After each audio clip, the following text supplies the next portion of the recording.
మద్యం కుంభకోణం కేసులో విచారణకు రావాలని చెవిరెడ్డి భాస్కర్ రెడ్డి కుమారుడు మోహిత్ రెడ్డికి సిట్ నోటీసులు జారీ చేసింది.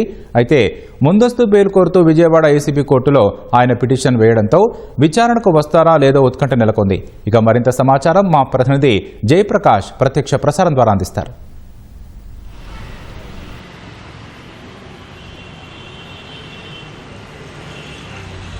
రాకేష్, ఈరోజు చెవిరెడ్డి భాస్కర్ రెడ్డి కుమారుడు మోహిత్ రెడ్డి సిట్ విచారణకు హాజరు కావాల్సి ఉంది. ఈ మద్యం కేసులో ఇటీవల 6 నిందితుల్ని తాజాగా చేరుస్తూ మెమో దాఖలు చేశారు సిట్ అధికారులు. ఆ కేసులో A39గా మోహిత్ రెడ్డి ఉన్నారు. ఈరోజు 25న విచారణకు రావాలని, సిట్ కార్యాలయానికి రావాలని ఇటీవల నోటీసులు అందజేశారు. అయితే నిన్న ఇక్కడ పిటిషన్ దాఖలు చేసిన పరిస్థితి అయితే ఉంది. విజయవాడ ఏసీబీ కోర్టులో తనకు ముందస్తు బెయిల్ మంజూరు చేయాలని కోరుతూ పిటిషన్ దాఖలు చేశారు. నిన్న విచారణకు వచ్చిన పిటిషన్ ఈరోజు కౌంటర్ దాఖలు చేయాలని, ఈరోజు విచారణ జరిపేందుకు, ఈరోజు వాదనకు వినిపించేందుకు వాయిదా వేసిన పరిస్థితి అయితే ఉంది. ఈరోజు విచారణ ఒకవైపు విజయవాడ ఏసీబీ కోర్టులో జరుగుతుండగా మరొక వైపు సిట్ కార్యాలయానికి విచారణకు రావాల్సి ఉంది. వస్తారా లేదా అనేది కొంత ఉత్కంఠగా నెలకొన్నది. ఇప్పటికే ఆయన తండ్రి చెవిరెడ్డి భాస్కర్ రెడ్డి ఈ కేసులో అరెస్ట్ అయి ప్రస్తుతం రిమాండ్ ఖైదీగా ఇక్కడ విజయవాడ జిల్లా జైల్లో ఉన్నారు.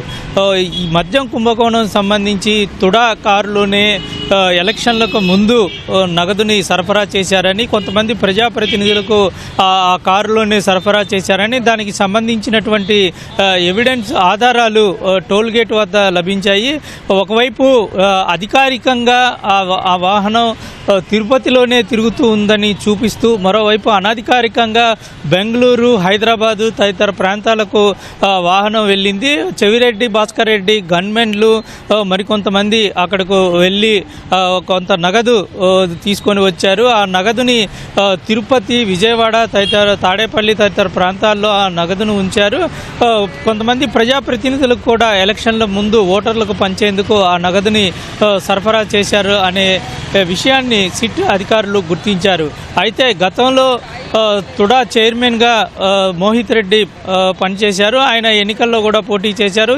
ఇదే క్రమంలో ఆయన వాహనంలో వెళ్ళటం అనేది నిజమైనందున, దానికి తగినటువంటి ఆధారాలు లభించినందున ఆయన్ని కూడా నిందితుడిగా చేర్చారు. ఎవరెవరికి ఈ నగదుని సరఫరా చేశారు, ఎవరి ఆదేశాల మేరకు సరఫరా చేశారు అనే విషయాలన్నింటినీ పూర్తిగా తెలుసుకోవాల్సిన అవసరం ఉంది.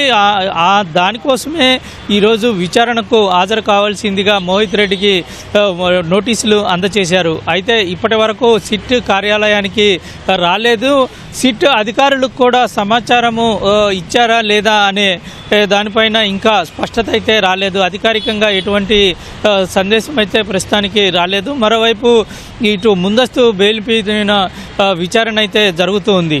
ఇదే కేసులో నిందితులుగా ఉన్నటువంటి ధనుంజయ రెడ్డి, అదేవిధంగా కృష్ణమోహన్ రెడ్డి, మరికొంతమంది నిందితుల బెయిల్ పిటిషన్లపైన ఈరోజు విజయవాడ ఏసీబీ కోర్టులో విచారణ జరగనుంది. ఎమ్యూనిటీస్కి సంబంధించిన పిటిషన్లపైన కూడా, అంటే ప్రత్యేకంగా జైల్లో తమకు కొన్ని వసతులు కావాలని దాఖలు చేసినటువంటి పిటిషన్ పైన కూడా ఈరోజు విచారణ జరగాల్సి ఉంది. మొత్తం మీద మద్యం కుంభకోణం కేసులో ఒకవైపు సిట్ అధికారులు విచారణకు పిలుస్తూనే, మరొక వైపు దానికి సంబంధించిన విచారణలో వచ్చినటువంటి ఆధారాల ప్రకారంగా ఆ కంపెనీలని, అదేవిధంగా ఆ వ్యక్తుల్ని ఎక్కడున్నారు అనే ట్రేస్ అవుట్లో ఉన్నారు. ప్రస్తుతం మోహిత్ రెడ్డి చూసుకున్నట్లయితే ఆయన వస్తే ఇంకా కొన్ని విషయాలు తెలిసే అవకాశం ఉంది. ఇందులో నగదు సరఫరాలో ఎవరెవరికి ఇచ్చారు, ఎంతెంత ఇచ్చారు, అసలు ఎక్కడ ఈ నగదుని ఎన్నికల ముందు దాచిపెట్టారు, దానికి ఎవరు పరిశీలకుడుగా ఉన్నారు అనేటువంటి విషయాన్ని కూడా తెలుసుకోవాల్సిన అవసరం ఉంది. ఇటీవల చెవిరెడ్డి భాస్కర్ రెడ్డిని అరెస్టు చేసిన క్రమంలో రిమాండ్ రిపోర్టులో కొన్ని కీలక అంశాలు రాశారు. తాడేపల్లి పరిధిలో లోటస్ అనే ఒక అపార్ట్మెంట్, అక్కడ ఫ్లాట్లో నగదు దాచారని, రోజుకి కొంత నగదు తీసుకొచ్చి అక్కడికి చేర్చడం, అక్కడ నుంచి ఎవరికైతే పైనుంచి ఆదేశాలు వస్తాయో ఇవ్వాలని వారికి ఇచ్చేందుకు తీసుకువెళ్లారని చెప్తూ ఉన్నారు.